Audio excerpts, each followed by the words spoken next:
गाड़ी देख रहे हो भाई, टोयोटा की कन्वर्टेबल 2 सीटर है भाई साहब। अपने जो मोहित भाई है ट्रैवलिंग देसी चैनल से भाई, उन्होंने एक बहुत बड़ी प्रॉब्लम सोल्व कर दी हमसे भाई। अपनी इंडियन गाड़ी को दूसरे देशों में देख के इतना सुकून सा मिलता है ना दिल को। और कल या परसों में हम उनसे मिलने भी वाले हैं। और ये देखो भाई, गाड़ी में हमारा छोटा सा फ्रीजर स्कॉर्पियो एन के साथ by road country number 13 welcome to Hungary. वो चल रहा है 629 और ये चल रहा है 684। और हमने भाई देखा था ऐसे टीवी में या वीडियोस में कि इन देशों में खुद फ्यूल भरना पड़ता है। हमने बताया ना कि इंडिया से ईरान और टर्की, तो भाई साहब ऐसे एक्साइटेड सी हो गई बिल्कुल देख के, जबकि खुद यूएस की है। इंडिया से एक भाई मिले, क्या नाम है आपका?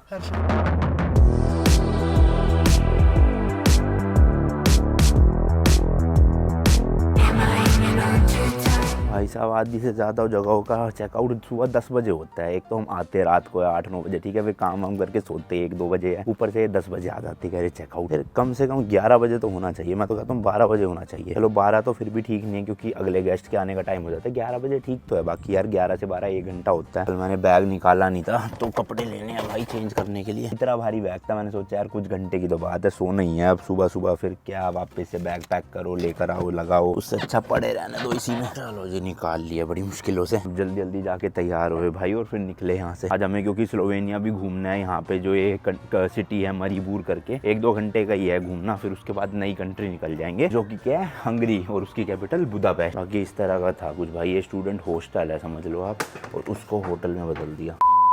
चलो जी चलो, मस्त रेडी हो गया हूँ, फटाफट से चले। अब सामान तो ऑलरेडी पैक्ड है सारा। गाड़ी भाई हम फिलहाल हॉस्टल में ही छोड़ के जा रहे हैं, क्योंकि सिटी में लेकर जाएंगे, वहाँ पे फिर पार्किंग पे लगाएंगे 1000-1500 रुपए देंगे। उससे अच्छा यहीं पे फ्री की पार्किंग है तो खड़ी रहने देते, सेफ ही है वैसे भी गेटेड सोसाइटी में। और जरा चल के सिटी एक्सप्लोर कर लेते पैदल पैदल। बाकी यार एक और नया दिन, एक और नई जर्नी। आज है 14 जुलाई 2023। मैं हूँ अभी स्लोवेनिया के एक शहर मरीबूर में, एंड आप देख रहे हो भाई नमस्ते लंदन रोड ट्रिप का एक और नया एपिसोड स्पॉन्सर्ड बाय वाउस्किन साइन। इस ट्रिप पे हम निकले हुए हैं Delhi to London by road अपनी स्कॉर्पियो एन को लेके 110 दिनों के लिए, जिसमें हम 25 कंट्रीज कवर करेंगे एंड 25,000 किलोमीटर से ज्यादा गाड़ी चला के पहुंचेंगे लंदन यूके में। भाई तगड़ी ही रोड ट्रिप है, मजा भी बहुत आ रहा है, वीडियोस भी डल रही है टाइम पे, आपको पसंद भी आ रही है, इसलिए वही ड्रिल लाइक शेयर सब्सक्राइब वाली। 3 मिलियन करने हैं घर पहुंचने से पहले और लाइक एम 80,000 का सिर्फ। यहाँ से जो इनका मेन स्क्वायर है अराउंड 2 किलोमीटर है, पैदल चलना पड़ेगा वहाँ तक। ये हमारे हॉस्टल का बाहर का एरिया था, पूरा ऐसे गार्डन वार्डन बना हुआ है, एंड वो सामने देख रहे हो बिल्डिंग ग्रे कलर की, वो रिसेप्शन है। आप देखो इसका नाम है हॉस्टल एम। तो यहाँ पे बंक बेड्स ही मिलते हैं ज्यादातर, बट हमें प्राइवेट रूम मिल गया था अपना 50 यूरोज में, नहीं 50 नहीं 40 यूरोज में, सॉरी हाँ 4000 रुपए में विद पार्किंग समझ लो। इस शहर में भी भाई साइकिल्स बहुत चलती है, देखना इधर भी पड़ी हुई है, ऐसा लग रहा है लवारिस साइकिल है। बट ये पूरा एरिया ना स्टूडेंट्स का है, यहाँ स्टूडेंट ही रहते हैं ज्यादातर, इसलिए साइकिल होगी इतनी इनके पास। इतनी भी भाई घूमने फिरने की जगह ना सब सिटी सेंटर के पास ही है, और सिटी सेंटर देख लो 2 किलोमीटर है, 24 मिनट लगेंगे वॉक करते करते। अंदर के जो शहर है ना भाई, इनकी रोड की कंडीशन देख लो, कल बारिश आई तो कैसे गड्ढे वड्ढे पड़े हुए हैं। मतलब ये मत समझना भाई यूरोप है तो सब कुछ मस्त मस्त होगा, यहाँ पे यहाँ भी दिक्कतें होती है नॉर्मल। हालांकि ओवरऑल आप देखोगे ना सफाई वगैरह तो उसका बड़ा अच्छे से ध्यान रखा हुआ, गंदगी दिखेगी नहीं। जगह जगह पे इस तरह के बड़े बड़े डस्टबिन रखे होते हैं, तो जितने भी लोग होते हैं ना वो ज्यादातर डस्टबिन में ही फेंकते हैं, ऐसे चलते फिरते रोड पे नहीं फेंक देते, सिर्फ सिगरेट पीने वालों के अलावा, क्योंकि सिगरेट पीने वाले लोग एम ही चलते चलते बर्ड्स जो होते हैं उनके फेंकते चलते हैं। इस तरह के यहाँ पे घर बने हुए हैं, और उन्हीं के नीचे भाई पार्किंग है पूरी गाड़ियों की। रेनो की गाड़ी है यहाँ पे देखो भाई, घरों के ऊपर पूरा भाई सोलर पैनल लगा रखे बिजली बनाने के लिए मस्त। अंदर के एरिया की ना सड़कें देखो कितनी चौड़ी चौड़ी है भाई। यहाँ की बिल्डिंग और घरों में ना पार्किंग का इशू लग नहीं रहा, क्योंकि सबने ही ना अंदर देखो जगह छोड़ रखी है पार्किंग के लिए। जो मेन सिटी सेंटर वाले एरिया होते हैं ना भाई, वहाँ पे पार्किंग नहीं मिलती जल्दी से। ये देखो कितने बड़े बड़े घर है भाई, यही होगा मेरे घर 600-700 गज से ऊपर का। ये भी बिल्कुल कॉर्नर वाला प्लॉट है, 1000 गज का तो होगा कम से कम, एंड इन्होंने पार्किंग ही छोड़ रखी है, बताओ इतनी ज्यादा तो।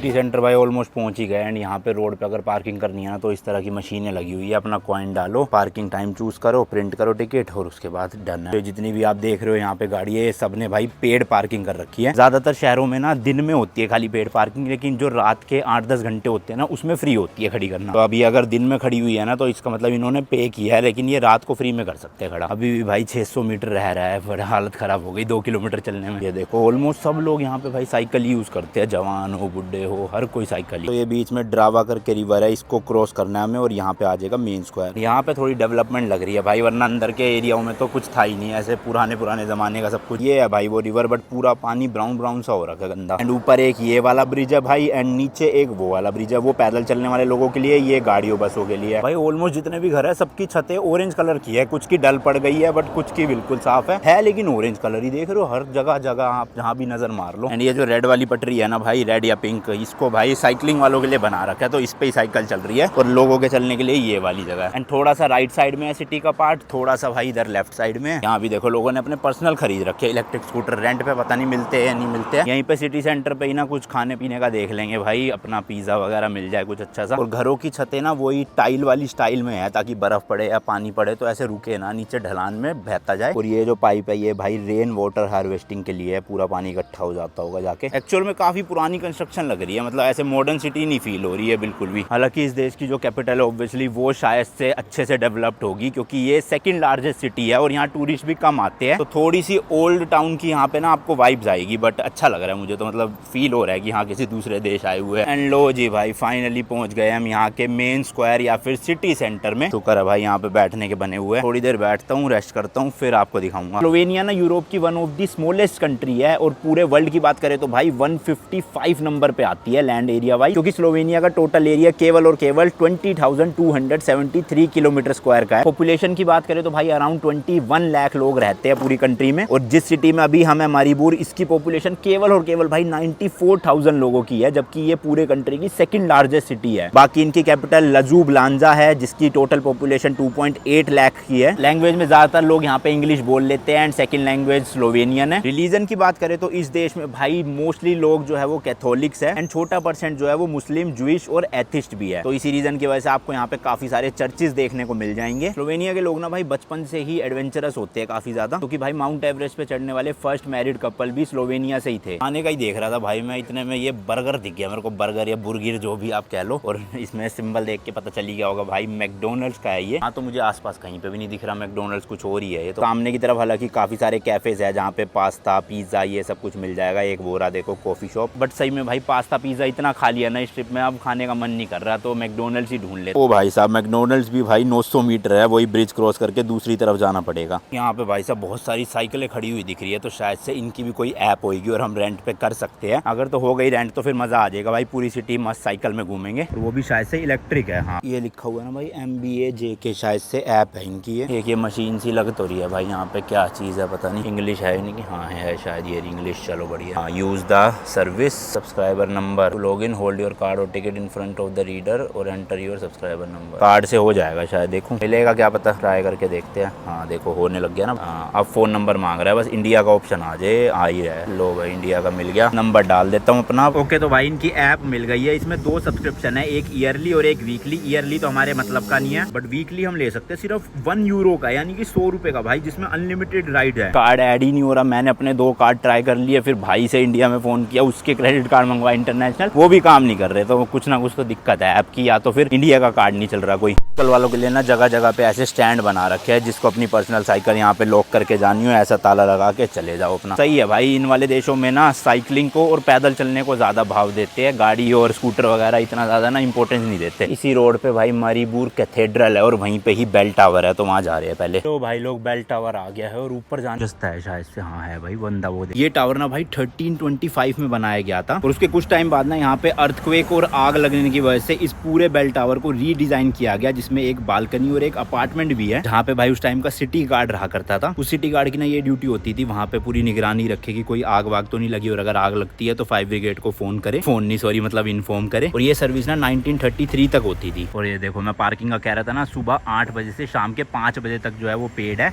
और उसके बाद से शायद से फिर फ्री है रात तक पूरी। इसी के जस्ट ऑपोजिट भाई ATM भी है, जहाँ से यूरो निकलते हैं, क्योंकि ये कंट्री भी शेंगेन शेंगन एरिया में आती है, इसलिए इनकी ऑफिशियल करेंसी यूरो ही है। कितनी मस्त बिल्डिंग है ना भाई, हरी सी ऐसे मस्त डिजाइन बनाया हुआ है, उसी के साथ वाली येलो कलर की है। बताओ कितनी सारी साइकिल्स है, बट पेमेंट ही नहीं हो पा रही। अगर हो जाती ना तो भाई मस्त सीन हो जाता, पूरी सिटी नाप देते इसी साइकिल में। अब पैदल चलना पड़ेगा। इसी टावर के जस्ट नीचे ये पार्क सा बना हुआ है, बेंचेस लगे हुए, लोग बैठे हुए मस्त एकदम। और पार्किंग का क्या सिस्टम है देखे तो जरा। प्राइस भी देख लो भाई, ये लिखा हुआ है यहाँ पर 60 मिनट का है 1.5 यूरो यानी कि 150 रुपए। और 5 दिनों के लिए करना चाहते हो तो ये देखो भाई DNI बोलते हैं डेज को, 82.5 यूरो, लगभग 8,000 रुपए की 5 दिन आप अपनी गाड़ी यहाँ खड़ी कर सकते हो। ये अच्छा है कि इंग्लिश में भी लिखा हुआ है यहाँ पे वर्किंग आवर्स 8 बजे से शाम को 7 बजे तक। और इसके अलावा भाई सैटरडे संडे और पब्लिक हॉलीडे वाले दिन पार्किंग फ्री है। तो वही होता होगा भाई, अपना कार्ड लगाओ यहाँ पे, ये चूज कर लो, ये सब स्क्रीन चलती रहती है और यहाँ से प्रिंट निकाल लो। तो इसमें शायद से लोकल सिम की जरूरत नहीं पड़ती है, तो अच्छी चीज़ है। अब आगे से ना ध्यान रखेंगे, गाड़ी लेकर आएंगे और इसी तरह की पार्किंग में खड़ी कर देंगे। और इसी मशीन में ऊपर सोलर पैनल भी लग रहा है कि चार्ज होती रहे मस्त। एंड ये जो कैथेड्रल है ना, उसका नाम है John the Baptist, 12th century में बनाया गया था भाई साहब। ये एंट्रेंस अंदर जाने की, गेट बंद क्यों लग रहा है? शायद से फोन भी अलाउड नहीं होगा भाई कई जगहों पे ऐसे। फिर भी चल के एक बार ट्राई कर लेते हैं, खुला भी है या नहीं। हाँ खुला तो है भाई, साइलेंस रखनी है पूरी।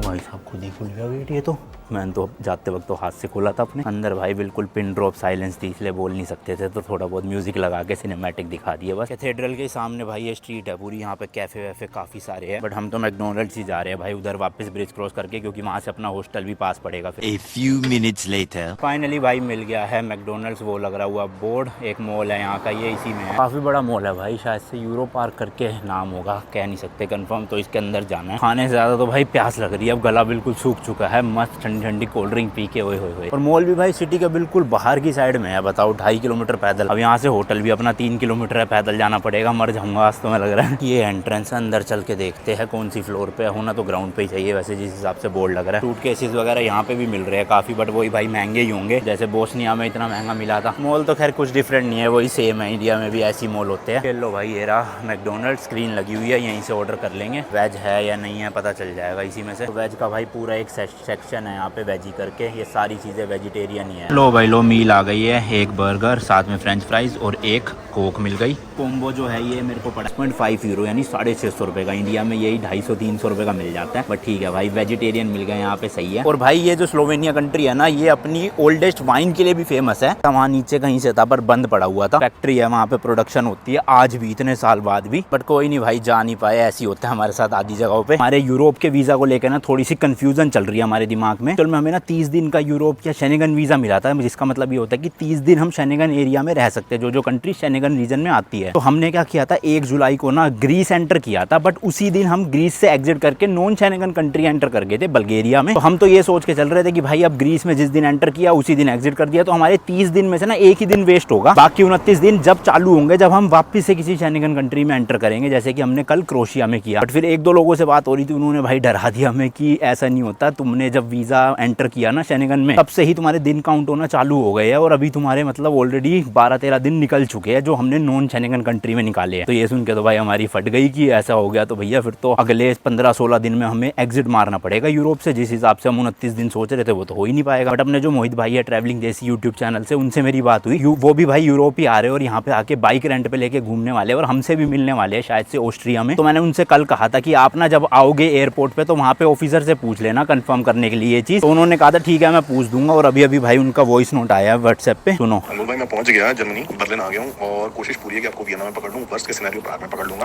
और वो मैंने इमिग्रेशन से जो आपने कहा था पूछ लिया, वो 100% कंफर्म्ड है। वो आपके वही दिन काउंट होंगे जो आप शेंगन एरिया में स्पेंड करोगे, बाहर की किसी भी यूरोप की किसी भी कंट्री के जो शेंगन में नहीं है। तो वही कंफर्म है भाई। अब हमारे पास 29 दिन पूरे हैं, मतलब 29 नहीं, आज से 28 दिन है, क्योंकि कल का दिन भी जा चुका है। चलो भाई अब ये जो टेंशन थी ना वो तो सर से हटी, मतलब तलवार लटकी पड़ी थी इतने दिन से ऐसे सर पे। अब जो है हम वो बेफिक्र होके घूम सकते हैं। लेकिन फिर भी हमें 13 अगस्त से पहले पहले एग्जिट मारना है, क्योंकि हमारा वीज़ा एक्सपायर हो रहा है उस दिन, और हमारे जो 29 डेज है वो 12 अगस्त को एक्सपायर हो रहे हैं। तो चांसेस तो यही है कि 12 अगस्त की शाम तक हम यूरोप से एग्जिट मार जाएंगे यूके के लिए। गाड़ी देख रहे हो भाई, टोयोटा की कन्वर्टेबल 2 डोर 2 सीटर है भाई साहब, नाम है रोडस्टर MR2। पहली बार ही सुनी है मैंने तो ये गाड़ी भाई, इंडिया में तो नहीं आती 100%। लो भाई पहुंच गए वोरा हॉस्टल, और अपनी गाड़ी भी आपको शायद दिख रही हो, वो खड़ी हुई है भाई उधर। ये अब देखो ये वाली है लास्ट, बट इधर से शायद एंट्री नहीं है, आगे से जाना पड़ेगा। मैं कसम से भाई पैरों की खतरनाक वाली बैंड बज चुकी है, अब हिम्मत नहीं हो रही चलने की, और गाड़ी भी मुझे ही चलानी है अभी। हालांकि ज्यादा लंबा रास्ता नहीं है, 3 घंटे ही है, बट फिर भी भाई चलानी तो पड़ेगी ना। बट ये इन 3 घंटों में थकान नहीं होगी, क्योंकि बॉर्डर तो कोई आना नहीं, शेनेगन टू शेनेगन कंट्री में हम जा रहे हैं आज, तो इसलिए बीच में चलते जाओ कहीं रोकेंगे नहीं। कसम से भाई अपनी इंडियन गाड़ी को दूसरे देशों में देख के इतना सुकून सा मिलता है ना दिल को। अच्छा हुआ हम भाई अपना इंडियन ब्रांड ही लेकर आए, एक अलग सी प्राउड फीलिंग आती है भाई ऐसे रोड पे चला के आके। बताओ कहाँ हम यहाँ इंडिया में थे, दिल्ली से मुंबई गए पूरा कवर करते हुए,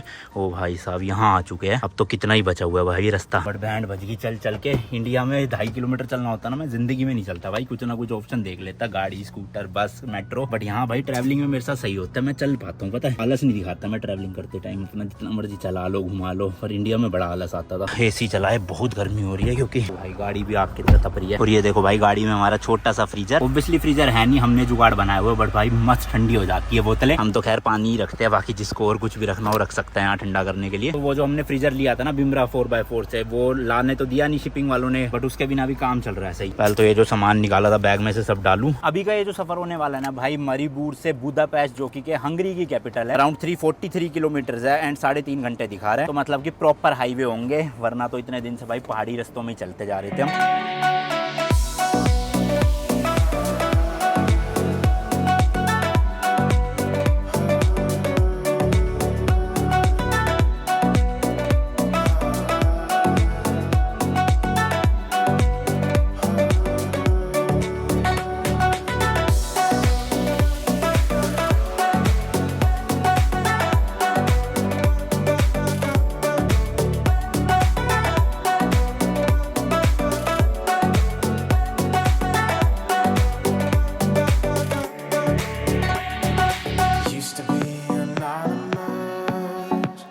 लगभग 100 किलोमीटर चल चुके अपने हॉस्टल से, और पता ही नहीं चला भाई हम हंगरी में एंटर भी कर चुके, और वो भी 15-20 किलोमीटर पहले ही कर चुके। अभी मैप देखा, मैसेज आ गया फोन में वेलकम टू हंगरी, बट कोई भी भाई टर्मिनल बॉर्डर कुछ भी नहीं आया, टोल टैक्स भी नहीं आया एक भी, हमें पता भी नहीं चला और हम एंटर कर भी दिए। हम तो ये सोच रहे थे कि एक कंट्री से दूसरी कंट्री एंटर करेंगे तो कम से कम वहाँ का बोर्ड तो आएगा कि वेलकम टू हंगरी, बट भाई वो भी नहीं आया इस रोड पे तो। और जब बोर्ड ही नहीं लिखा हुआ कहीं पे, तो फिर बॉर्डर आना तो भाई बनता ही नहीं था वैसे भी। अब ये चीज कंफर्म हो गई, अगले 29 दिन कहीं पे भी नहीं रुकना, बस मस्त चलाते जाओ। समझ लो अब एक ही कंट्री के अंदर हम घूमे जा रहे हैं, अलग अलग सिटीज में या स्टेट में। अलग इंडिया में तो वहाँ पे भी आ जाता है कि बोर्ड आप हिमाचल में एंटर कर रहे हो या फिर आप पंजाब में एंटर कर रहे हो, यहाँ पे तो वो भी नहीं आया, बस सिटी का नाम लिखा हुआ है कि बुदापेस्ट 220 किलोमीटर। तो रोड से जो भी ट्रेवल कर रहे हैं सही चीज है भाई, यूरोप में अपना मस्त गाड़ी चलाते रहो, टेंशन ही नहीं कोई। तो अब हम कह सकते हैं भाई ऑफिशियली अपनी Delhi to London road trip की country number 14 and Scorpio N के साथ by road country number 13, welcome to Hungary. Main highway पे भाई जाम लगा पड़ा है आगे तक, बिल्कुल गूगल मैप भी रेड हुआ पड़ा है काफी। 2 ही रीजन हो सकते हैं, या तो कंस्ट्रक्शन चल रही होगी या फिर कोई एक्सीडेंट हो रखा होगा बीच रोड पे। और एक्चुअल में इतने अच्छे रोड ना पिछले कई दिनों से मिल नहीं रहे थे, बट आज मजा आ रहा है भाई गाड़ी चला के। मतलब फील ही नहीं हो रहा कब 50 किलोमीटर 60 किलोमीटर 80 किलोमीटर निकल जा रहे हैं ऐसे। ऑलमोस्ट आधा रास्ता कंप्लीट कर लिया, आधे से भी ज्यादा ही हो गया कंप्लीट, बट भाई बिल्कुल भी थकान नहीं हुई। और गाड़ी जो है वो रेंज अपनी 262 किलोमीटर की है, टोटल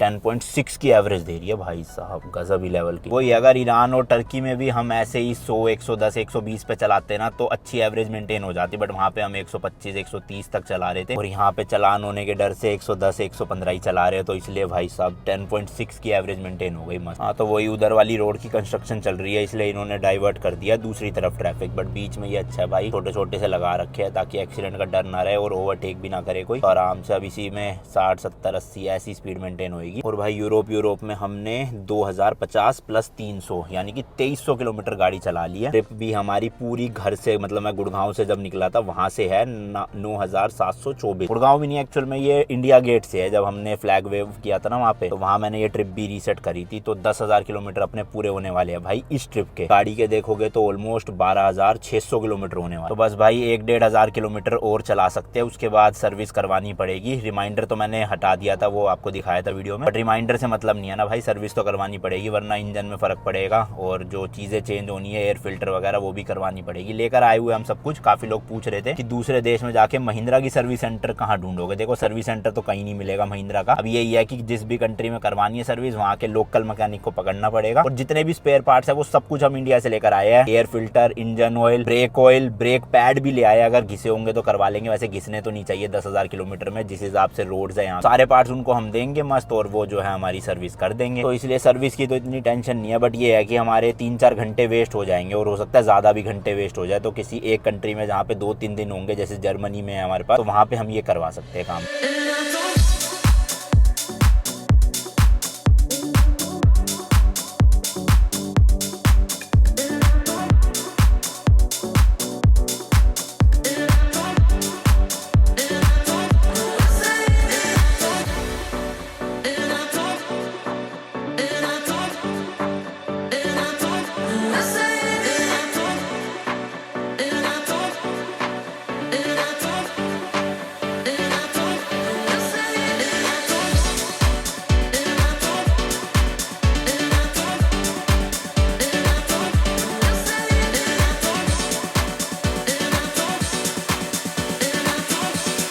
जो रोड पे स्पीड लिमिट्स के बोर्ड है ना, 100, 110, 120 और कुछ कुछ जगह पे 130 की भी हमने देखी है मैक्सिमम। इससे ऊपर नहीं देखा अभी तक। ये सारे के सारे भाई किलोमीटर में है, क्योंकि काफी लोगों को लग रहा है ये माइल्स में है, बट ऐसा नहीं है भाई। माइल्स सिर्फ यूके में है। दुबई, ईरान, टर्की एंड पूरे यूरोप में हर जगह किलोमीटर ही चलता है। एंड यहाँ की जो गाड़ी है उनके स्पीडोमीटर में भी किलोमीटर ही होता है, इसलिए ऑब्वियसली भाई साइन बोर्ड भी किलोमीटर वाले ही होंगे। बट अभी जब हम जर्मनी जाएंगे ना, वहाँ का जो हाईवे है जिसे ऑटोबान कहते हैं, वहाँ पर भाई कोई स्पीड लिमिट नहीं है। आप 170 चलाओ, 180 चलाओ, लैम्बोर्गिनी, फरारी जैसी गाड़ियां 220, 230 चलाओ, 300 चलाओ, बाइकों को कोई वो नहीं है रोक टोक। मतलब ऑब्वियसली सेफ नहीं है उतना तेज चलाना, बट वैसे आप चला सकते हो, चलान नहीं होगा वहाँ पर। तो देखते हैं भाई अपनी स्कॉर्पियो एन में वैसे तो 220 की लिमिट है टॉप स्पीड पर, इतनी चलाएंगे नहीं भाई क्योंकि एसयूवी है, तो अराउंड वही 160-70 चल जाएगी वहाँ पे। बाकी दूसरा ऑप्शन ये है कि आप जर्मनी में ही गाड़ी रेंट ले सकते हो, कोई सुपर कार जो ऑब्वियसली महंगी मिलेगी, और उसको ले जाके वहाँ पे फिर भगाओ अगर आपको स्पीड का कुछ ज्यादा ही शौक है। हमें इतना स्पीड का शौक नहीं है, बस वैसी स्पीड लिमिट नहीं होगी तो वीडियो बना लेंगे वहाँ चलाने की। टोटल यहाँ से बुदापेस्ट 141 किलोमीटर बचा है। 6:30 बजे शाम को हम पहुंच जाएंगे वहाँ। और यूरोप में तो पता ही है आपको, यूरोप का टर्की में भी भाई सनसेट जो है वो 9, 9:30 बजे होता था। सनसेट 8:30 हो जाता है, बट अंधेरा होते होते 9 बजे ही जाते हैं। तो 6:30 अगर पहुंच गए, होटल मिल गया, चेक इन कर लिया, 7 बजे तक 2 घंटे होंगे, देखते हैं आसपास भटक लेंगे। वैसे तो कल है ही हमारे पास बुदापेस्ट में एक और दिन, तो आराम से एक्सप्लोर कर सकते हैं। बट अब भाई जैसे जैसे हम ये ऊपर वाली कंट्रीज जाते जाएंगे ना, बहुत महंगी होते जाएंगे ये देश। खाना पीना रहना, तो वो ये होस्टल ही ज्यादा देखेंगे, प्रेफर करेंगे सस्ते में मिल जाए, कहीं पे 15 यूरो में, 16 यूरो में एक बेड। क्योंकि होटल रूम तो हर जगह पे भाई मिनिमम मेरे ख्याल से 60-70 यूरो के होंगे। कोई अच्छी डील मिल जाए तो वो अलग बात है। और पार्किंग वैसे भी हमें पेड वाली लेनी होती है, तो फिर तो हॉस्टल में रुको या होटल में रुको एक ही बात है। बट जिस सिटी में होटल हमें सस्ता पड़ रहा होगा ना, जैसे मान लो 2 बंक बेड लेने हैं हॉस्टल में, और वो हमें पड़ रहे हैं 30-30 यूरो, यानी कि 60 यूरो में, और होटल रूम भी 60 का ही मिल रहा है या 55 का मिल रहा है, तो ऑब्वियसली हम फिर होटल रूम लेंगे। थोड़ी प्राइवेसी भी होती है, और साथ में अपना बाथरूम भी सेपरेट मिल जाता है। और इसके अलावा सामान वामान जितना मर्जी फैला दो, क्या फर्क पड़ता है वहाँ। बट हॉस्टल्स में रहने के या डोमेट्री में रहने के थोड़े से फिर वो डिसएडवांटेजेस है। एक तो आप शोर शराबा नहीं कर सकते, रात को ज्यादा देर लाइट ऑन नहीं रख सकते, क्योंकि एक ही रूम में भाई 5-6 लोग होते हैं। डिपेंड करता है आप कितने बेड वाली डोमेट्री ले रहे हो। यार मुझे तो 2019 और 20 में पूरे 1.5-2 साल का एक्सपीरियंस है हॉस्टल में रुकने का। उस टाइम पे जो मैंने 9 की 9 कंट्रीज करी थी, सब में मैं हॉस्टल में ही रुकता था, क्योंकि सोलो जाता था, अब होटल लेने का सेंस बनता नहीं था इतना महंगा अकेले बंदे का। तो हॉस्टल सही रहता है, वैसे तो इतनी कोई दिक्कत नहीं आती। लोगों से भी मिलते हो आप इतने देश के अलग अलग, और आप स्पेशली जिन कंट्रीज में जा रहे हैं, यहाँ तो टूरिस्ट भर के होगा, तो बहुत लोगों से मुलाकात होगी। तो यह पैसे देखने हैं थोड़े से बजट में मिल जाए, मेन है सिटी सेंटर के पास मिल जाए, क्योंकि 2-2, 3-3 दिन है, और सारी टूरिस्ट अट्रैक्शन सिटी सेंटर के पास ही होती है। तो इसलिए होटल भी वहीं होना चाहिए, ज्यादा दूर ना हो कि हमें रोज रोज चल के जाना पड़े इतनी दूर। अपना सिटी सेंटर में लो, भले ही 5-6 यूरो फालतू देने पड़े, बट कम से कम आराम रहता है और आप घूम पाते हो प्रॉपर। वरना दूर ले लो ना तो फिर आलस आता है निकलने में, और होटल में ही पड़े रहते हैं, वो करना नहीं है भाई। आगे भाई फिर से जाम लगा हुआ है। हुआ है वही शायद से कंस्ट्रक्शन का काम हो रहा होगा तो डाइवर्ट कर रहे होंगे दूसरी लेन में। भाई थोड़ा सा सफर बचा हुआ है, डीजल भरवा लेते हैं और थोड़ा स्ट्रेचिंग भी कर लेते हैं। यहाँ पे भाई सब लोग खुद ही भर रहे हैं तो लग रहा है हमें भी खुद ही भरना पड़ेगा, कोई है नहीं भरने वाला। वैसे तो अभी 160 किलोमीटर की रेंज बची हुई है बट भरवा लेते हैं भाई, क्यों रिस्क लेना। यूरोप में हालांकि हर जगह पे मिल जाते हैं time to time fuel station और सफर सिर्फ 80 किलोमीटर का रह गया है, 53 मिनट। बाकी प्राइस की बात करें तो हंगरी में 2 है डीजल ईवो और एक है ईवो प्लस। ईवो चल रहा है 629 और ये चल रहा है 684, क्योंकि यहाँ की करेंसी है हंगेरियन फोरनिट करके। गूगल का जो रेट है वो 1 यूरो में 373 फोरनिट है, तो यानी कि 629 हो गया भाई 1.68 यूरो, तो वही इंडिया के 165 रुपीज के आसपास पर लीटर है। तो देख लो भाई 150 रुपए से भी ऊपर चला गया। भरना खुद ही पड़ेगा यहाँ पे। अब ये यूज कैसे करना है भाई पता नहीं, मुझे लग रहा है डायरेक्ट ही करना है। यहाँ पे लिखा हुआ है डीजल प्लस कौन सा है, नॉर्मल कौन सा है, ईवो प्लस इसमें तो लिखा नहीं, लेकिन अच्छा यहाँ लिखा हुआ है ये दोनों डीजल है, बेंजीन मतलब दोनों पेट्रोल है। प्लस वाला तो महंगा है, यही वाला नॉर्मल डलवा लेते हैं भाई। डायरेक्ट ही निकल गया ऐसी सीधा, भैया डालो अपना, इसको कर दो स्टार्ट, डलना शुरू हो चुका है अंदर डीजल। मतलब किसी बंदे की जरूरत नहीं है, आप खुद ही डाल सकते हो अब, और जितना भी अमाउंट बनेगा यहाँ पे लिखा आ जाएगा, वो अंदर जाओ और वहाँ पे पे करे आओ बस। ऐसे लोग भाग नहीं जाते होंगे ऐसे भाई सब भरवा के खुद ही बिना पे करे। और हमने भाई देखा था ऐसे टीवी में या वीडियोस में कि इन देशों में खुद फ्यूल भरना पड़ता है, बट इतने दिनों से ना कोई मिल नहीं रहा था स्टेशन ऐसा जहाँ पे खुद भरना पड़े। बट फाइनली हंगरी आके जो है खुद से भर रहे हैं भाई फ्यूल। चलो जी टैंक फुल हो चुका है, थोड़ा सा ऊपर तक कर देते हैं बस। चलो भाई यहाँ पे लगा दिया है, टोटल आया है 42.8 लीटर यहाँ की करेंसी का 26,921। अब कार्ड से पेमेंट कर देते हैं, देखते हैं कितने कटेंगे। चलो भाई पेमेंट कर दूं यहाँ पे। कैशियर, अरे कैशियर भी नहीं है, ऐसा तो नहीं पेमेंट हाँ बोले ना, मेरे को तो खुद ही करनी पड़ेगी पेमेंट। तो भैया यहाँ पे आ गया है अमाउंट ऑटोमेटिक। चलो जी ट्रांजेक्शन अप्रूव। ऐप में चेक कर लेता हूँ, तो मैसेज भी आ गया होगा। 6,847 रुपीज कटे हैं भाई टोटल। जैसे कि मैं बताता हूँ भाई हर फ्यूल स्टेशन में बड़े बड़े सुपरमार्केट टाइप की बनी होती है। बियर ही है ना शायद बियर ही है भाई, देख लो बियर भी मिल रही है यहाँ। हालांकि ड्रिंक एंड ड्राइव करनी नहीं चाहिए तो खरीदना यहाँ से, बट सीधा होटल जाके पीना, रास्ते में मत पीने लग जाना। चलो बाकी निकलते हैं। नहीं मिला तो इसका जो FI वाला कार्ड था वो मैकडोनल्ड्स में वही छूटा, पक्का मैकडोनल्ड्स में ही छूट गया। बट इसकी FI की अच्छी बात यह है कि इनकी ऐप रहती है फोन में, तो आप उस ऐप के थ्रू ही जो है कार्ड को ब्लॉक फ्रीज कर सकते हो ताकि कोई भी उस कार्ड को यूज ना कर पाए, क्योंकि यहाँ पे टैप एंड पे चलता है भाई, बिना पिन के भी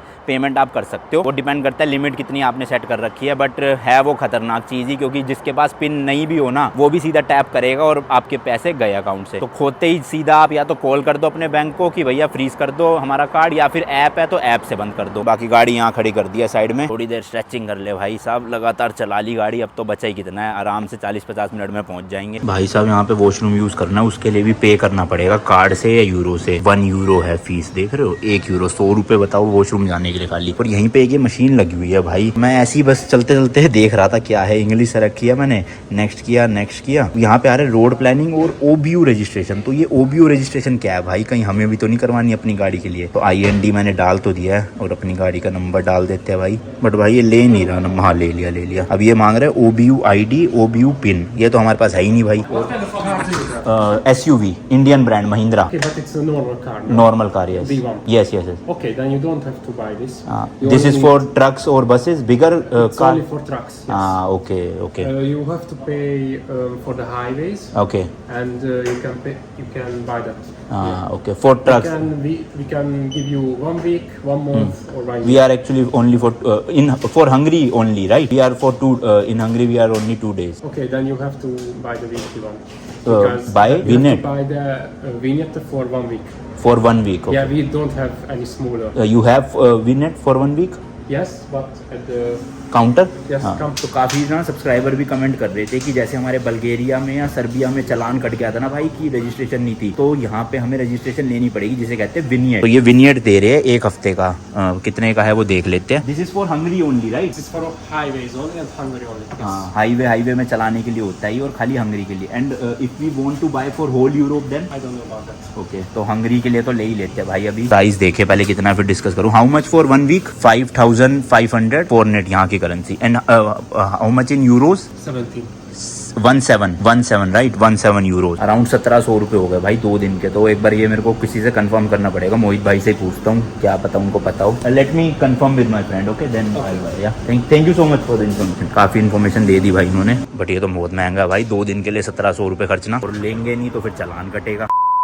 हाँ तो भाई मैंने अच्छे से रिसर्च कर लिया विनेट के ऊपर। होता क्या है, ये एक तरह का ना स्टिकर है, जैसे अपने इंडिया में ये है ना फास्टैग। अब ये फास्टैग तो यूज होता है टोल टैक्स भरने के लिए, आपको रुकना ना पड़े, कैश ना देना पड़े और सीधा निकल जाओ। बट यूरोप में क्या सिस्टम है, विनेट करके एक स्टिकर आपकी विंडशील्ड पे लगेगा। उस स्टिकर का मतलब है आपने यहाँ की रोड का रोड टैक्स भर दिया है गाड़ी चलाने के लिए। अब देखो हमने जब इंडिया में ये गाड़ी खरीदी तो रोड टैक्स भर के ली थी, लेकिन यूरोप में हम उनको चला रहे हैं तो टोल टैक्स तो देना ही पड़ेगा, उसी के साथ साथ में भाई रोड टैक्स भी देना पड़ेगा, जिसका नाम है विनेट। तो यूरोप में कुछ कंट्रीज ऐसी है जहाँ पे ये लेना बहुत जरूरी है, वरना आपको भाई बहुत महंगा फाइन लग सकता है। मतलब महंगा मतलब बहुत महंगा, तो उससे बेटर है ये ले लो। और हर कंट्री का अलग अलग लेना पड़ेगा। बल्गेरिया में भी हमें लेना था, हमें पता नहीं था उस टाइम पे तो हमने नहीं लिया, पर जब हम एग्जिट कर रहे थे बल्गेरिया से भाई उन्होंने हमें 3,500 रुपए का फाइन थमा दिया था। तो वो इसलिए था क्योंकि हमने अपनी गाड़ी का विनेट नहीं ले रखा था यहाँ पे। अब बल्गेरिया के बाद जितनी भी कंट्रीज आई ना, वहाँ पे लेना जरूरी नहीं था, लेकिन जो स्लोवेनिया कंट्री थी ना भाई, वहाँ पे लेना जरूरी था और हमने वहाँ पे भी नहीं लिया। बट किसी पुलिस वाले ने रोका नहीं तो बच गए, अगर रोक लेते तो भाई वहाँ भी चालान हो जाता अपना। बट अब हंगरी, आगे चेक रिपब्लिक, स्विट्जरलैंड, जर्मनी, यहाँ पे भाई बहुत स्ट्रिक्टनेस है इनको लेके, तो इसलिए खरीदना ही पड़ेगा। खरीद आप ऑनलाइन भी सकते हो और ऐसे पेट्रोल पंप पे या बॉर्डर पे भी मिल जाते हैं। तो ऑनलाइन का तो अभी प्रोसीजर समझ नहीं आ रहा, होटल जाके देखूंगा। फिलहाल इनसे ही ना यहाँ का हंगरी का ले लेता हूँ, और मिनिमम 10 दिन का तो लेना ही पड़ेगा, उससे कम का नहीं है। और स्विट्जरलैंड जैसे देशों में तो भाई मिनिमम 1 साल का ही लेना पड़ता है, चाहे रहो 1 दिन या 2 दिन, पर पे पूरे 1 साल का करो। तो वहाँ तो मुझे लग रहा है मोटा फटका पड़ेगा, बट लेना फिर भी जरूरी है, रिस्क नहीं ले सकते। क्योंकि वैसे तो पुलिस वाले ना रोके तो ना रोके, बट रोक लिया तो फिर फटका लगाने से अच्छा पहले ही अपना प्रिकॉशन ले लो। तो अभी ये फिलहाल 17 यूरो में बता रहे हैं, यानी कि 1700 रुपए में अपनी गाड़ी का 10 दिन का मिलेगा। हालांकि हंगरी में हमें रहना 2 दिन ही है, फिर भी लेना तो 10 दिन के लिए ही पड़ेगा भैया। और ये हमारी गाड़ी के लिए है, बाइकों के लिए अलग रेट है, ट्रक के लिए अलग रेट है, अगर आप मोटर होम लेकर आ रहे हो उसके लिए अलग रेट है। तो उस हिसाब से अगर आप गाड़ी ला रहे हो भाई प्लान करके लाना पूरा, वरना फटका लगने वाला है बहुत तगड़ा। यहाँ महिंद्रा के प्लास्टिक की क्वालिटी भाई बिल्कुल अच्छी नहीं है, मतलब अंदर से भी देख लो, लोहा मजबूत है महिंद्रा की गाड़ियों का, प्लास्टिक अच्छा नहीं है। लेकिन खैर कोई बात नहीं भाई, इनसे खरीद लेता हूँ फटाफट से, और कुछ पीने का भी लेता हूँ,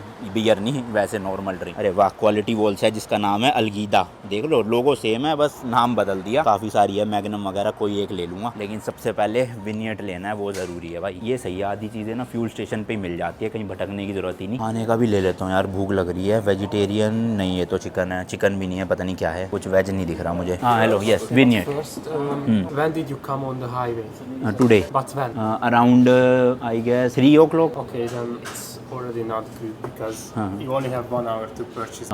Okay, so now what we have to do? Hogyha nem veszi meg 1 órán belül, akkor hogy tudja kikerülni? Sehogy. De azon meg lehet venni, nem? 1 óra. Már 1 óra van?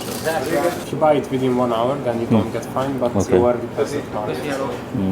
गाड़ी की आरसी दे दी है इनको, yes licence Okay. India IND। Okay, तो ये बोल रहे हैं भाई कि जब आप हाईवे पे चढ़ते हो ना, उसके 1 घंटे के अंदर अंदर आपको लेना पड़ता है, या तो आप पहले वाली कंट्री से ही खरीद के लाओ ऑलरेडी, या फिर कंट्री में एंटर करने के 1 घंटे के अंदर अंदर खरीद लो, वरना तो भैया फाइन होगा ही होगा। तो अब पुलिस वाले रोकेंगे तो फाइन हो जाएगा, बट फिर भी अभी हमें लेना तो पड़ेगा ही भाई, क्योंकि नहीं लेंगे तो डबल फाइन होगा फिर, तो इसलिए खरीद रहे हैं भाई। बट ये चीज़ इन्होंने सही बता दी कि 1 घंटे के अंदर अंदर लेना पड़ता है। हम क्या करेंगे, अब जिस भी कंट्री जाएंगे ना, पहले से ही परचेज कर लेंगे पिछली कंट्री के बॉर्डर पे, या फिर ऑनलाइन पता चल गया तो ऑनलाइन। इस तरह की 2 पर्ची सी दे दी है, स्टिकर तो नहीं दिया। तो कह रहे हैं अब सब कुछ डिजिटल हो चुका है, मतलब अगर पुलिस वाले रोकेंगे भी ना तो वो हमारी गाड़ी का नंबर डालेंगे, अपनी मशीन जो भी होगी उनके पास, और ऑलरेडी उन्हें पता चल जाएगा कि हमने विनेट जो है वो ले लिया है। तो मतलब अब स्टिकर लगाने की कोई जरूरत नहीं है, इसको संभाल के रखते हैं बस। वैसे तो इसको भी संभाल के ना रखे कोई दिक्कत नहीं है, रजिस्ट्रेशन ऑलरेडी हो चुकी है। और 10 दिन के विनेट के लिए कटे हैं भाई मेरे अकाउंट से 1398 यानी 1400 रुपीज। सही है, लोकल करेंसी का कन्वर्जन अच्छा मिल रहा है। यूरोज में तो 1600 रुपये पड़ता, बट कटे 1400 ही है, तो सही है, कोई नहीं। बट ये भरने तो पड़ेंगे। अब वो जो 1 घंटे वाला सिस्टम है उसमें तो हमारा चालान होना ही है, अगर पुलिस वालों ने रोक लिया तो 40-50 किलोमीटर का रह गया सिटी, जल्दी जल्दी पहुंचते और गाड़ी खड़ी कर देंगे पार्किंग में, ताकि चालान ना हो। फिर परसों जब निकलेंगे उस दिन भी बच के रहना पड़ेगा। चलो अब चलते हैं, कोई दिक्कत की बात नहीं है, मस्त भाई पहुंचते हैं वहाँ पे। फ्यूल स्टेशन पे ही एडब्ल्यू भी है, बट आज हम भरवा नहीं रहे, 40% है हमारी गाड़ी में तो ऑलरेडी, इसलिए चाहिए नहीं हमें। Hi, I'm from the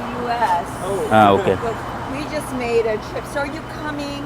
from India, yes, Iran, Turkey, then Europe. Wow. Wow, wow, wow. Yeah. That's amazing. You are also travelling by road? Yes. Ah, Well, not to the US, but yeah, Okay. we just went all the way to Macedonia. हाँ okay, Traveling by your own car or like with the rented car? We rented because I'm from the US. So we rented from Macedonia. Uh-huh. हाँ So okay, you flew to like which We country? did Macedonia, Croatia. My cousin and I. Oh, okay, okay. Yeah, Macedonia, Croatia, Budapest. I love Budapest. हाँ, Fly into Budapest. Fly into, we are going to Budapest. you You are going right Yes, now to going to, Budapest? yes. Where are you From staying? Slovenia. Yeah. Oh, so did you go to Ljubljana? No. No. Can I get a picture of you guys? Yeah. Okay. I'll tag you guys. Sure. Instagram? Yes. It's Till a now. lot of work, right? Yes, mainly in Iran, because when we shipped our car from India to Iran, it was very difficult to do all the custom clearance and all. This is your social media handles, right? It has my. It does not. But if you see something coming in from me, you'll see. You'll see. Okay. Thank you. Okay. Yeah, nice to And meet it you. might have my social media. It has Okay. more my my website. Okay. And that probably okay bye. तो ये थी USA से भाई, और यहाँ पे by road travel कर रहे हैं, बट रेंट करिए गाड़ी मैसेडोनिया में। तो मैसेडोनिया से फिर ये बाय रोड कवर कर रहे हैं यूरोप को। हम तो मैसेडोनिया से भी पीछे से आ रहे हैं भाई। तो हमने बताया ना कि इंडिया से ईरान और टर्की, तो भाई साहब ऐसे एक्साइटेड सी हो गई बिल्कुल देख के, जबकि खुद यूएस की है। तो मैंने इन्हें बताया नहीं कि मेरा यूएस वीज़ा रिजेक्ट हुआ है। इनको बोलता भाई जरा कहो थोड़ा यूएस वीज़ा आराम से, जरा थोड़ा स्मूथ प्रोसेस रखे। यार उनकी भी मजबूरी है भाई, लोग इतने ज़्यादा बस जाते हैं वहाँ पे आके गलत तरीके से, और फिर देश छोड़ते ही नहीं है। तो इसलिए उन्होंने स्ट्रिक्टनेस कर रखी है इतनी ज़्यादा, जो फिर हमें परेशानी होती है एंड में। हम जैसे टूरिस्ट को जो जेन्युइनली बस 5-10 दिन या 20 दिन के लिए घूमने जाना चाहते हैं। चलो बाकी भाई फटाफट से पहुँचे और वहाँ पे होटल ढूंढे, खाना खाए। अंदर तो कुछ भी नहीं मिला वेजिटेरियन।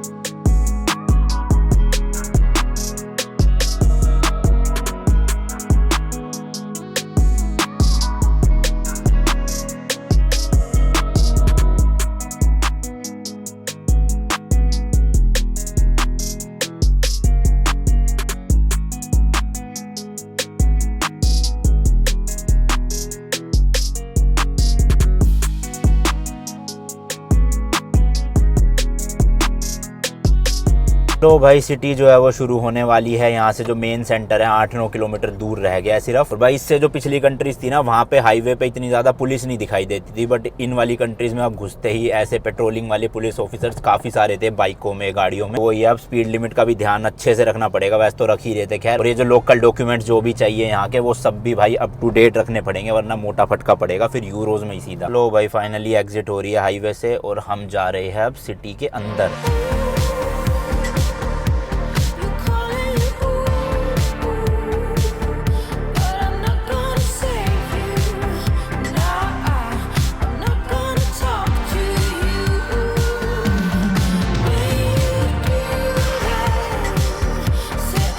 ये आ गया भाई यहाँ का मेन सिटी सेंटर या सिटी स्क्वायर थोड़ा सा। अब यहीं पे आसपास देख लेते हैं भाई साहब, जल्दी जल्दी कुछ मिल जाए। ट्रैम देखो यहाँ की, इस तरह की पुराने ज़माने की भी चलती है, और अभी एक बिल्कुल मॉडर्न ट्रैम भी देखी थी। यहाँ लगा लिया भाई गाड़ी थोड़ी देर के लिए, जब तक होटल वोटल नहीं मिलता, क्योंकि आगे बहुत ट्रैफिक होगा मेन सिटी सेंटर में। तो इसलिए यहीं पे गाड़ियाँ लगी हुई थी, हमने भी खड़ी कर दी। पार्किंग नहीं कर रहे, नॉर्मल बस खड़ी है। चलो भाई गाड़ी के लिए पेड पार्किंग तो मिल गई है अंडरग्राउंड। भाई साहब एक दिन यानी 24 घंटे के है 34 यूरो, 3400 रुपए की पार्किंग। जितने का हम होटल ले रहे हैं भाई, उससे आधे रेट में पार्किंग हो रही है। बताओ बहुत महंगा है। यहाँ से तो मैं जा रहा हूँ, शायद ये महंगी वाली पार्किंग है, दूसरी ढूंढता हूँ कोई। तो यार वो वाली पार्किंग तो बहुत महंगी थी। अपने इंडिया से एक भाई मिले, क्या नाम है आपका? हर्षित भाई है, दिल्ली से ही है, 6 साल हो गए यहाँ पे हैं। तो हर जगह पे भाई इतनी महंगी पार्किंग मिल रही थी, भाई ने सस्ती करवा दी, क्योंकि यहीं पे ही रहते हैं वो। तो पहले पार्क करते हैं फिर मिलवाता हूँ अच्छे से। और ये अच्छा भाई बेसमेंट वाली पार्किंग है, तो सेफ रहेगी अपना 2 दिन के लिए गाड़ी यहाँ पे। अपने यहाँ बुदापेस्ट में पार्किंग बहुत महंगी है, लेकिन है ना भाई साहब, जहाँ हमारा हॉस्टल था ना, आसपास 1 घंटे के 300 रुपए, 350 रुपए, 400 रुपए। बट भाई जहाँ पे रहते हैं ना फ्लैट, इनके साथ में गवर्नमेंट बिल्डिंग है शायद, है ना, गवर्नमेंट ऑफिस है, तो उनकी पार्किंग थी सस्ती, 100 रुपए सस्ता है वहाँ से। हाँ, तो 600 यहाँ की क्या फ्रैंकिट, 600 फ्रैंकिट ना, हूफ SUF फोरेंट, हाँ फोरेंट, 600 फोरेंट पर आवर, यानी कि इंडिया की करेंसी में अराउंड 200 रुपए में पड़ गई है ना। तो भाई अभी हम ये ट्रैम यूज करने वाले हैं, जिसके लिए मशीन लगी हुई है, कार्ड मिल जाएगा। कितना है? 72 आवर्स का। देखो ये 15 डेज का है, 24 आवर्स का भी है, 72 आवर्स का। तो हमें 2 दिन रहना, 72 ही ले लेते हैं ना, 72 आवर्स का ले लेते हैं भाई। ये 1 मिनट, मैं आपको एक और दिखाता हूँ, ग्रुप पास भी होगा। ये रहा ग्रुप पास। कितने लोग गए? ये 24 आवर्स का है, 72 आवर्स का नहीं है। नहीं 24 का। तो फिर सिंगल ही ले लेते हैं, सस्ता पड़ेगा ना। हाँ ठीक है। तो आपको 2 चाहिए ना? अभी तो एक ही निकाल लेते हैं, एक तो दिन में ले लेंगे। आज की डेट से स्टार्ट हो जाएगा, ठीक है। ये कंफर्म कर दिया, 22 अप्रैल में। हाँ ठीक है। ठीक है। कंफर्म करा। तो यहाँ की करेंसी है ये HUF 5500 है, फॉरेन। तो इसको क्या ये 3 दिन के बाद एक्सपायर हो गया तो फिर वापस से रिचार्ज नहीं करवा सकते इसको? नहीं, ये प्लास्टिक का वो पेपर कार्ड है। पेपर कार्ड और अनलिमिटेड राइड बस में भी, हर उसमें कहीं भी अनलिमिटेड। जाओ आप, अनलिमिटेड है। अच्छा जी, सही है फिर तो। यहाँ पे कार्ड आ जाएगा भाई, ये रहा, लेट्स गो, ये रहा। ये आ गया ना मैसेज, नोटिफिकेशन आ गया, ये कार्ड आपका चलो जी, ये यहाँ यूज़ करेंगे हम 72 ट्रैवलिंग आवर्स के लिए वैलिड है। ठीक है। आप किसी भी बस क्या नाम, मेट्रो होगी आपकी, 3 मेट्रो यहाँ, हाँ। मेट्रो 1, मेट्रो M2, M3 सारी में काम आएगा। M4 भी है, बस में भी है, ट्रैम में भी। इलेक्ट्रिक बसेस भी है, रेड बसेस, उसमें भी आप ट्रैवल कर सकते हो। तो अभिषेक तो होटल में ही रुका हुआ था, उसके लिए खाना पैक करवा लेंगे। इंडियन रेस्टोरेंट, क्या नाम है? Indigo.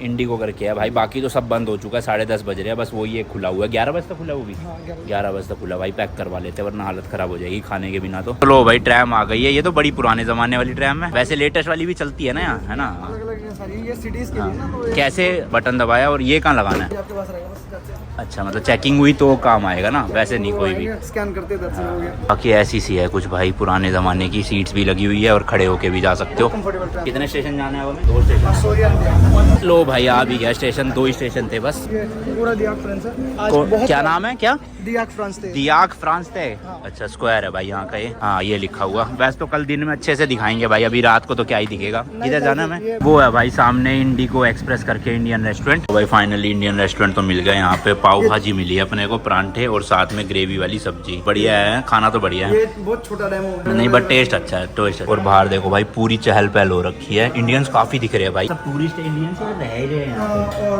Most of the name यहाँ रह रहे हैं मतलब जॉब कर रहे हैं वो सब। अभी, और बहुत अभी टूरिस्ट सीजन है तो टूरिस्ट भी आते हैं, 4 नाइट्स 3 डेज वाले बहुत सारे हैं। बहुत इंडियंस है, बहुत ज़्यादा। बहुत, अभी तो फिलहाल बहुत हो गया, पहले तो कम था। वही, चलो खाते हैं पहले फटाफट। 1 hour later। तो ये बस स्टॉप आ गया भाई, यहीं पे बस का वेट कर रहे हैं। चलो भाई, बस आ गई है, उधर खड़ी हो गई है तो भाई भगो। चलो भाई, बाकी आज के ब्लॉग के लिए इतना ही रखते हैं। रूम टूर आपको कल दूंगा। अराउंड 95 यूरोज का 2 नाइट का पड़ा है होटल रूम। आंख भी नहीं खुल रही मेरी, इतनी तेज नींद आ रही है। जबकि अभी एडिटिंग रहती है भाई, वो निपटाऊंगा, 2-2.5 घंटे लग जाएंगे। तो देख लो क्या हालत हो जाती है। बाकी मिलता हूँ आपसे नेक्स्ट वीडियो में। Till then goodbye, and as always तीखे रास्तों पर नहीं पड़ना फीका। बाय।